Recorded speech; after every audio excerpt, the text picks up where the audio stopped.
Et c'est là que je vais donner la parole effectivement à Jean, Jean Pétov, qui va nous parler globalement du travail fondamental qu'il a fait en accompagnement dans le cadre de la BCM, mais beaucoup plus large. Jean, à toi de nous donner toutes les pistes qui pourraient être intéressantes pour le public. Merci pour me donner la parole. Je voudrais d'abord préciser que je suis au CA à BCM, mais que je parle ici en mon nom personnel. Je tiens à le souligner.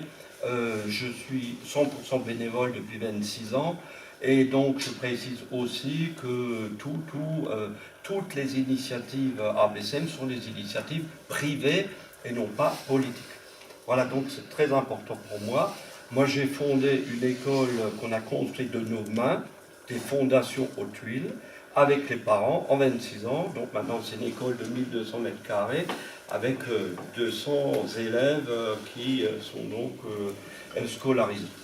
Alors moi je voudrais surtout parler de l'hypocrisie des mots qui me désespère parce qu'on parle d'enfants bilingues, on parle de biculturel, tout ça, et personne ne sait exactement ce que ça veut dire. Donc moi je voudrais déjà vous dire quelle est la signification pour moi de ces mots. Pour moi, bilingue, c'est être bilingue avec une compétence, une parité de compétences linguistiques. Ça veut dire lire, parler, mais aussi surtout s'amuser dans les deux langues. C'est ça l'objectif de notre école ABCM à Haguenau. Donc voilà, on a fait tout à l'heure un état des lieux. Or, jamais je n'ai entendu des chiffres relatifs, c'est-à-dire en pourcentage. Si maintenant vous prenez aussi bien en Alsace qu'en Moselle, le pourcentage d'enfants scolarisés, il est, excusez-moi du terme, il est ridicule. Hein, c'est toujours à peine des chiffres à deux chiffres.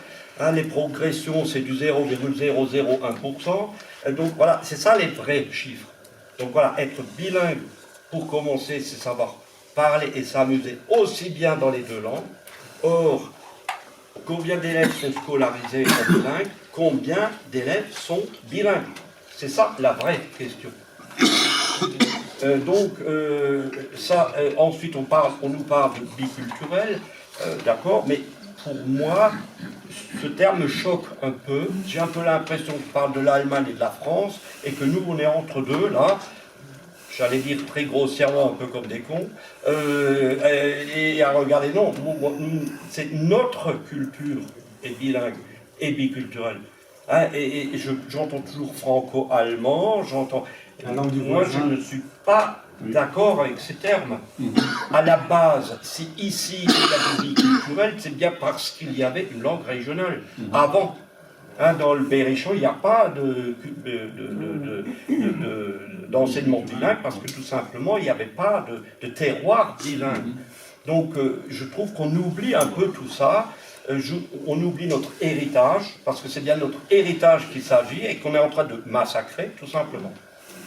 Donc voilà, j'insiste là-dessus, parce que ABCM a été créé, notamment grâce à Richard Weiss qui est en face de moi, et que ça a été une action, j'allais dire, très courageuse, mais privée. C'est-à-dire que si le bilinguisme est né, si l'enseignement bilingue plutôt est né en Alsace, c'est uniquement parce qu'il y a eu au préalable ABCM. D'ailleurs, pour la petite histoire, chaque fois qu'une école ABCM ouvrait, immédiatement à côté, il y avait une école bilingue publique, comme par hasard. Hein, donc voilà, je dis qu'il faut remettre ces choses à leur place. Et ça, je vois bien que c'est absolument pas le cas. Ça veut dire aussi qu'à BCM, nous, on n'a jamais rien touché au niveau, par exemple, pour construire des locaux, on a tout dû faire de nos propres mains. Je vous assure qu'on a fait, ça fait 26 ans que je dirige des chantiers tous les samedis, ça veut dire qu'on a fait de la maçonnerie, du placo-plaque, chauffage au sol, en fait tout. Hein, sinon, on n'avait aucune aide. La seule aide qu'on a eue, ça a été des fondations allemandes. Et je ne dis pas que le problème que ça posait, on a été accusé, oui, l'Allemagne fait de l'ingérence en France, etc. etc. Et donc, ça a été politiquement et psychologiquement très dur, je peux vous le dire. Je vous parle ici des années 90. Donc, je ne sais pas si les choses ont beaucoup changé, mais en tous les cas, il y a encore beaucoup de chemin à parcourir.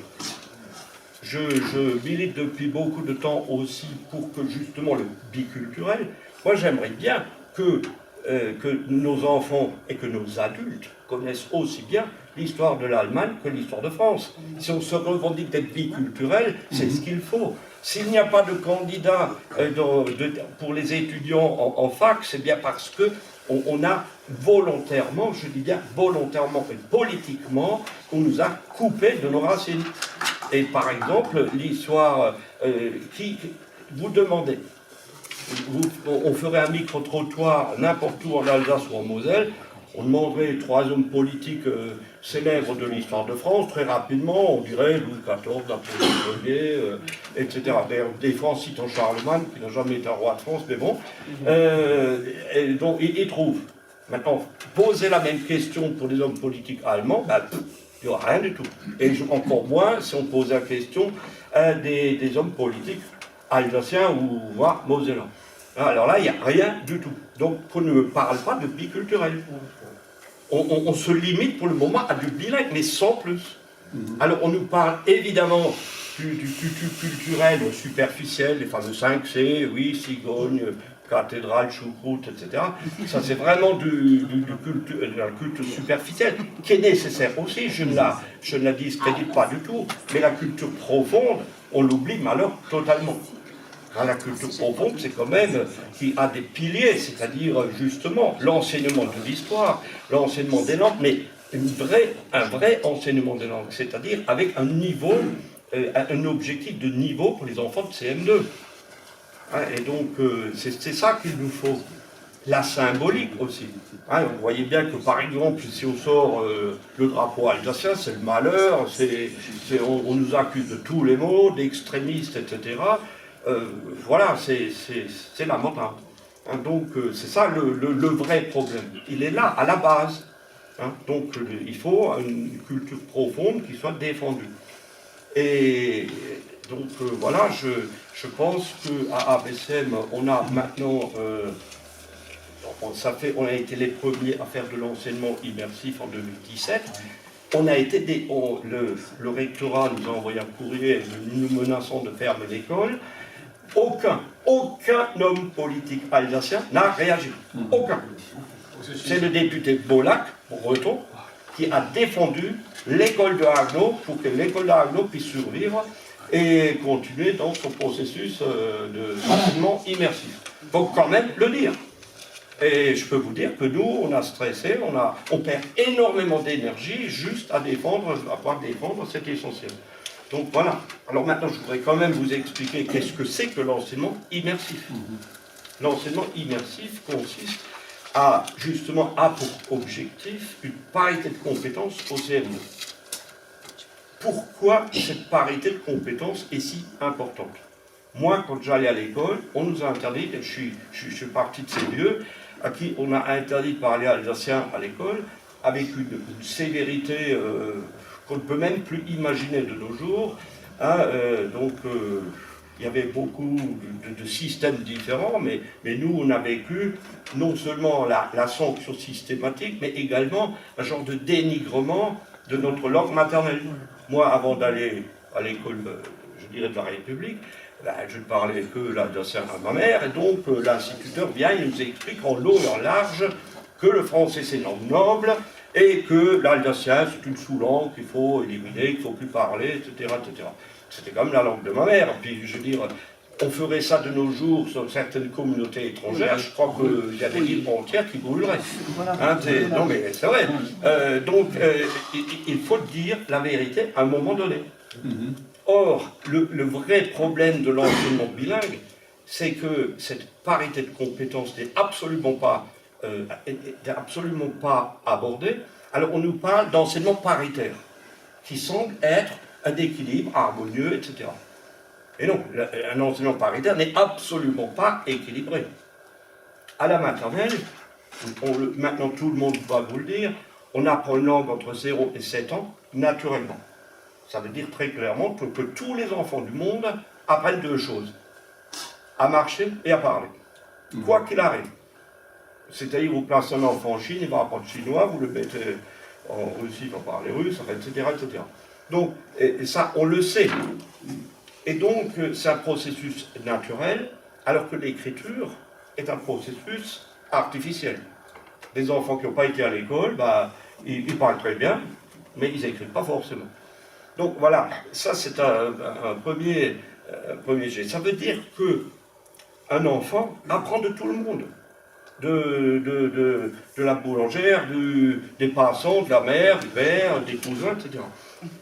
Or, pour apprendre une langue naturellement, il faut 1000 heures par an, minimum, entre 0 et 7 ans, je dis bien entre 0 et 7 ans, et il faut, en plus, au moins 2 heures par jour. C'est-à-dire, la répartition ne peut pas être aléatoire, il faut qu'elle soit relativement régulière. Pourquoi? Parce que les enfants apprennent tout simplement par répétition et mimétisme. Donc, ils répètent, et d'ailleurs, les enfants adorent regarder 4-5 fois le même film, ça ne les dérange pas. Ça peut paraître agaçant pour les adultes, mais c'est un réel besoin pour les enfants. Et donc, ces 1000 heures ne peuvent pas être atteintes, puisque même en immersion complète, ils n'ont que 780 heures dans l'année. Ça veut dire que même en immersion, c'est insuffisant. Donc, ne me parlez pas de parité. Je veux dire, c'est du soin palliatif, quoi. La parité et les quelques heures qu'on peut saupoudrer à gauche, à droite, à gauche, ça ne sert à rien du tout. C'est un investissement perdu. Il vaut mieux commencer par le début, faire tout de suite à la crèche, puis à la maternelle, puis à l'école élémentaire. Même nos enfants qui rentrent francophones à 3 ans ont déjà 3 ans de retard. Et donc, même en immersion complète, on est loin du compte. Voilà, ça, ce sont des chiffres simples qu'on peut comprendre qui sont maintenant prouvés scientifiquement. Alors après, il y a c'est à la mode de lancer de fausses nouvelles, comme on dit, je ne sais pas le prononcer en anglais, mais au début, l'immersion, c'était diabolique. Hein, quand on a commencé en 2017, c'était, oui, ils n'apprendront plus le français, etc., etc. Nous sommes les seules écoles, à Bessènes, Agno-Mulhouse et Ingelsheim, à être suivies par 3 professeurs de faculté qui suivent les premiers qui étaient en enseignement bilingue pour vérifier leur niveau donc, de français, leur niveau d'allemand et le niveau en langue régionale. Donc, ce qu'on appelle, entre guillemets, l'alsacien. Je préfère parler d'allemand dialectal. Donc, le français, c'est suivi par un professeur de Genève, donc en Suisse, l'allemand, évidemment, par un professeur de Karlsruhe, et bon, l'Institut de dialectologie de Strasbourg qui suit pour l'alsacien. Il s'avère maintenant que nos enfants sont meilleurs en français que la moyenne nationale. Donc, encore une fois, il y a des sujets tabous très très forts qui circulent d'une façon totalement... enfin, ce sont vraiment des fantasmes, hein, et alors que ils sont démolis. D'ailleurs, j'ai beaucoup suivi les exemples basques et bretons, puisque les Basques sont en immersion depuis 1969, donc je veux dire que ce n'est même pas une nouveauté, hein, simplement que c'est une nouveauté en Alsace. Et je voudrais quand même aussi expliquer un certain nombre de processus d'acquisition de la langue qu'il faut respecter. Nos enseignants suivent des stages pour insister sur le côté acquisition naturelle de l'oralité de la langue, qui est un facteur très très important pour arriver à cette... on ne veut pas faire des bêtes de concours, on veut simplement exploiter les potentialités naturelles des enfants. Et donc, par exemple, quand un enfant commence la toute première chose qu'il va faire à la naissance, c'est essayer de capter les phonèmes qui sont autour de lui, qu'il entend autour de lui. Et ces phonèmes, évidemment, chaque langue a une gamme de phonèmes qui est différente d'une langue à l'autre, même s'il y a des phonèmes en commun. Mais nous avons quand même la chance d'avoir un bilinguisme, je dirais, que je vais appeler franco-allemand, qui est particulièrement favorable pour les enfants bilingues. Pourquoi? Parce que ces phonèmes sont à la source de la formation même du cerveau. Vous savez qu'un cerveau, il y a des neurones et des synapses. Les neurones, c'est des cellules de mémoire, on en a beaucoup et beaucoup en réserve, mais les synapses, c'est beaucoup plus délicat. Ce sont des cellules qui font l'interaction entre les phonèmes, et donc qui sont actives à la naissance, mais qui, si elles ne sont pas sollicitées régulièrement, vont légèrement s'éteindre. Et à partir de 11 ans, il devient très très difficile d'apprendre une langue étrangère. Alors vous remarquerez que dans l'enseignement classique, on commence à apprendre les langues étrangères à 11 ans.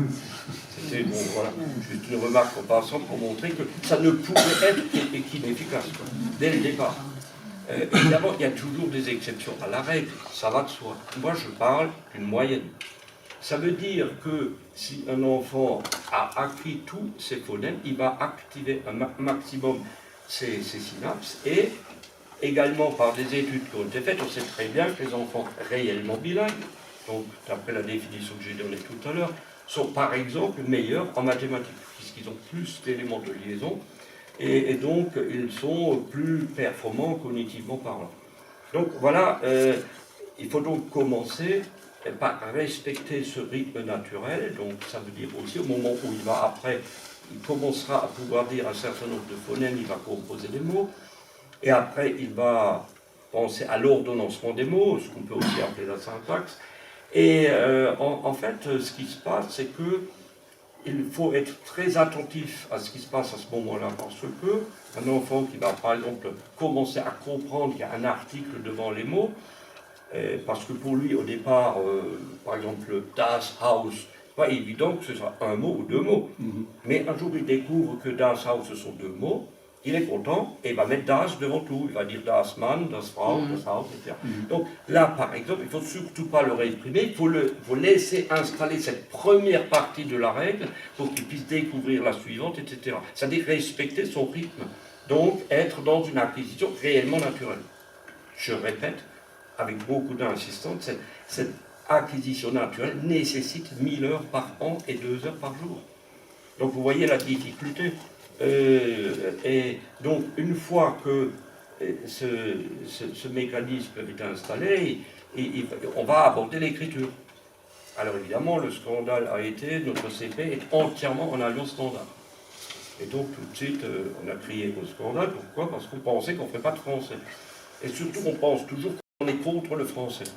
Je voudrais bien signaler qu'on n'est absolument pas contre le français, parce que, et on a vraiment veillé à ce qu'on suive le programme de l'éducation nationale, on veille à ce qu'il soit aussi bon en français que la moyenne nationale. On les dépasserait. Donc, cette étape de ce CP entièrement en allemand, il est là pourquoi? Parce que l'allemand est une langue transparente. L'allemand, on lit ce qu'on écrit, on écrit ce qu'on lit. Alors, vous ne pouvez pas savoir le nombre d'enfants qui se révoltent contre les règles inutiles, vous voyez. Par exemple, on lui dit « mets un S à l'heure ». Alors l'enfant se dit, en français, oui. Alors l'enfant se dit « ah, c'est un pluriel, c'est quoi ?» Maintenant, pas pluriel, tu as un S quand même. Bon, il y a des enfants, je peux vous l'assurer, qui sont réellement frustrés et qui, entre guillemets, se révoltent contre ces règles inutiles qui n'existent pas en allemand.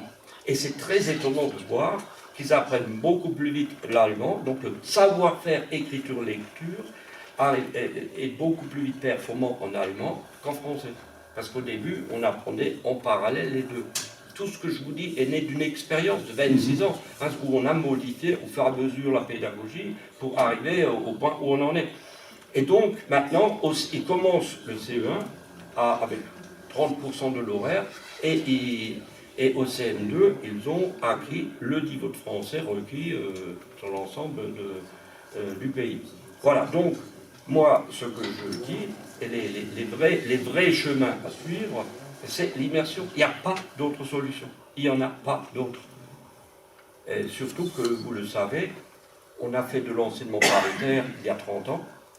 Ça pouvait suffire quand la population était encore là. Je parle de la population adulte, quand la population adulte était bilingue, mais ça ne suffit plus de nos jours. C'est fini. Nous, on a 1 ou 2% de familles dialectophones. Hein. Voilà. Enfin bon, je pourrais encore en parler longtemps, mais malheureusement, je n'ai pas le temps, puisqu'il me... Merci Jean.